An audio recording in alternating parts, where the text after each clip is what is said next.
All right, Alexander, let's talk about the situation that is developing in Niger. We have a statement from French President Macron, essentially giving the green light to ECOWAS to intervene, invade Niger. Yes. ECOWAS has Macron's blessing now to go in to Niger. The question is, will ECOWAS go into Niger? What do you make of Macron's statement, where he's talking about ECOWAS intervening? It's an extraordinary statement. And can I just say, I mean, apart from independent media in the West, where his comments have been fully and extensively covered, and of course, part of the media in France, I've noticed that in Britain and the United States, it's been covered very little, because he said two things. Firstly, Niger has ordered the French ambassador to leave, but Macron says the French ambassador is going to stay. They're not going to pay any attention to what the government of Niger says, or rather the authorities in Niger say, because as far as they're concerned, those authorities are illegitimate. The only legitimate president that France recognizes is President Bazoum, who was overthrown by that coup that took place a few weeks ago. And in effect, Macron has just announced that France considers the government in Niger, the authorities in Niger, to be illegitimate, to have no real authority in Niger, to be rebels and criminals. And he said that France will backs an intervention by ECOWAS in Niger. Now, I think that, of course, it's not a question of France backing that intervention in Niger. The reality is that Macron has been working overtime over the last few weeks, ever since the coup took place, to try to get Niger, the ECOWAS to intervene in Niger. And the fact that he's come up with this statement now backing the intervention by ECOWAS in Niger means, I think, that a decision within ECOWAS to intervene has been made. I think the authorities in Niger know the role that France has been playing in getting this intervention together, and that is why they ordered the French ambassador to leave. So all of the indications now are that we're going to get, over the next couple of days, a military advance by ECOWAS into Niger, with a real risk that we could have another regional war on our hands. The hypocrisy in all of this, the double standards hypocrisy in all of this is it's pretty incredible. Macron goes on and on about Russia and Ukraine, and there was a coup in Ukraine in 2014, and we know the whole story. But here he is now pushing for an intervention in Niger. And to me, the part that really gets my blood boiling is that France doesn't have the guts to do it themselves. They're forcing, they're goading, they're manipulating ECOWAS to do it for them. Why are they doing this? Yeah. Well, it's a very good question. I mean, you're talking about hypocrisy. Let's just explore that a moment. I mean, in 2014, the democratically elected constitutional president of Ukraine is overthrown following violent events, which by any measure constitute a coup. Very violent events, by the way, in which many, many people were killed. France supports it. I mean, they recognize immediately the authorities that take over. They've never complained about what happened in Ukraine. On the contrary, they've celebrated what took place in Ukraine at that time. And, they go out of their way to deny the fact that it was a coup, even though it bore all the trappings of a coup. Something not quite the same, but in some ways similar happens in Niger. There's a coup against the president. Everybody accepts it was a coup. It's largely non-violent. Not much evidence that anybody was killed over the course of that affair. The president that has been overthrown is well and safe still in Niger. It seems the vast majority of people in Niger support it. But France opposes it. They stand by the constitutional system and democracy of Niger. So, what's good for Niger is bad for Ukraine and vice versa. And don't bother asking the French or Macron to explain the differences. I mean, probably if you did ask Macron, you get a long, windy lecture, which when you unpicked it would amount to nothing. But that's the kind of hypocrisy that the French engage in. And you're absolutely right. He can't himself intervene. He won't send troops to Niger. Which, by the way, once upon a time, the French used to do. They used to, I remember when they were, the French, for example, when Bokassa was ruling the Central African Republic and had made it a Central African empire, it was pretty obvious that France sent troops into the Central African Republic or empire and overthrew Bokassa. They were quite open about it in those days, quite unashamed about it. Now they see how things have changed. They can't go themselves. Also, by some accounts, the French military is not quite what it was.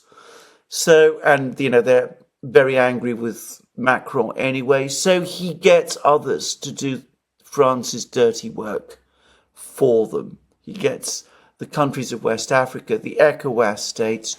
Who knows what inducements and threats and bribes and things have been, passed on behind the scenes. The French doing that, the Americans doing that for them, to get ECOWAS, which clearly has not been keen to intervene in Niger.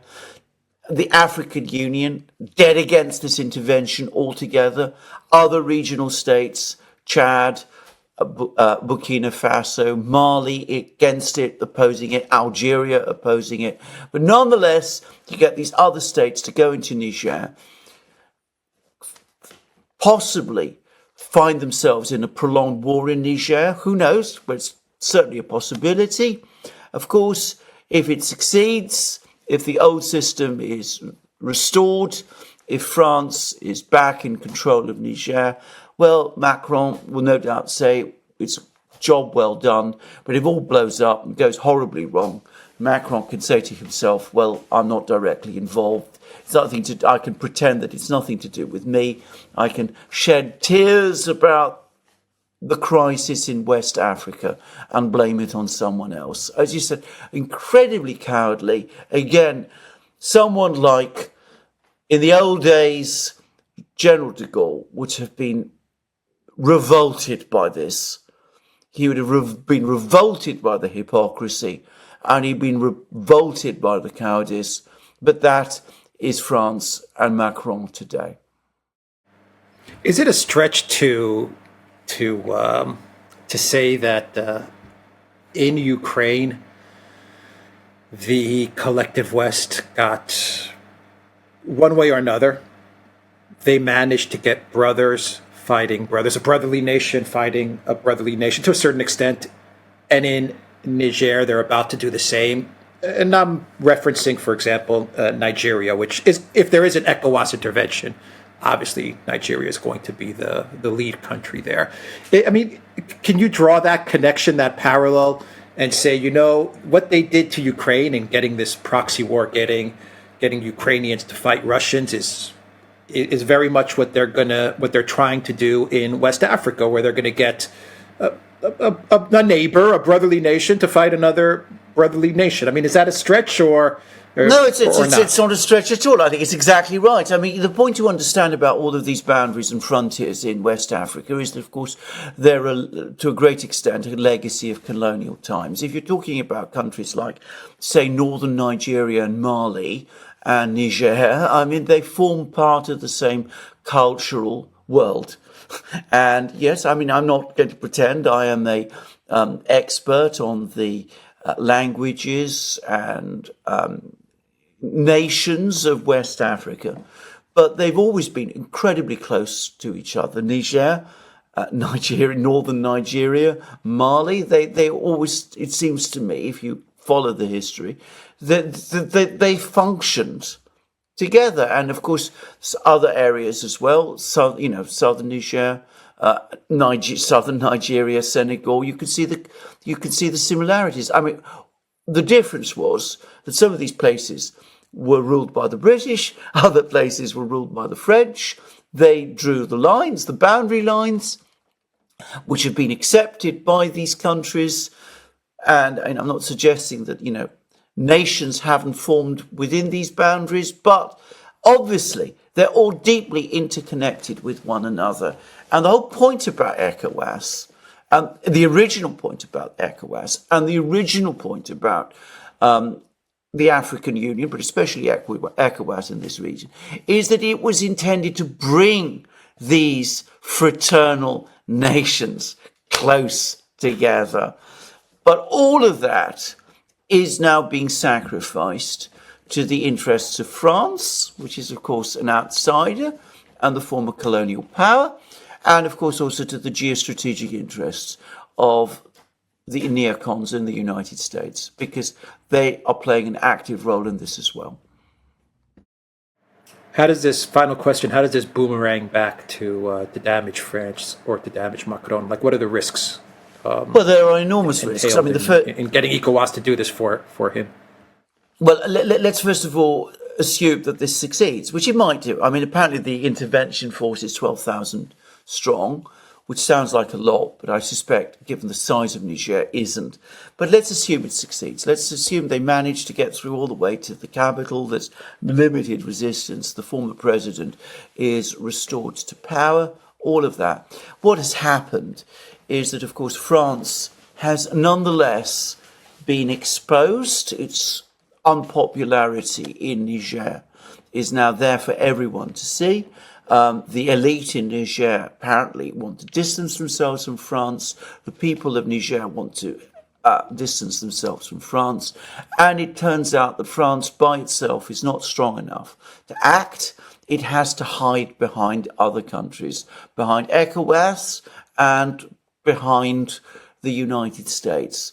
And that must mean not only that France's position in West Africa over time is going to crumble, but it's also going to be the case that all of the people in West Africa now know that the French are only in it for themselves. They will want to get rid of the French. The people in West Africa, wherever they are, in every West African country, they will want to end this relationship, cut this relationship with France at some point in the future, even if this succeeds. So it's going to work against France. Whereas if France had taken a different approach, sought a good relationship with Niger, an equal relationship with Niger, or at least a respectful relationship with Niger, that could have been avoided. But that, of course, assumes that it succeeds. What if it fails? Then you have a war that could easily expand into other countries, which might destabilize Nigeria, which is a complex country. Very different parts in Nigeria, has a history of coups and dictatorships and civil wars, very savage civil war that took place in Nigeria in the 1960s. It could create major problems in, the world economy. If there's a war there, uranium from Niger, oil from Nigeria, conceivably all of that could be in jeopardy. Chocolate from the Ivory Coast and even Cote d'Ivoire, I should say, not the Ivory Coast. Cote d'Ivoire, coffee, all of these things. I mean, it could have that kind of knock-on effect. But of course, that's only the start of it. We could have a humanitarian catastrophe. We could have massive refugee flows towards Europe.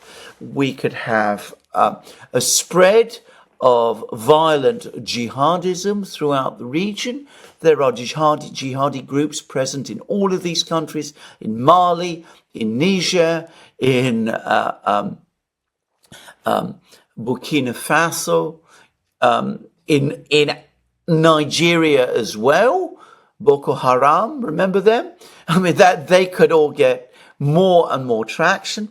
And of course, what all of the people in the region would unite in doing is that they would want to blame France and they would want to blame the West. That would eventually, however long it took, it would eventually sort itself out. But when it did sort itself out, the people in West Africa, they would say, we don't want anything more to do with France. We don't want anything more to do with the United States. Let's go to the Russians and the Chinese instead, because they're the people who provide us with security and stability.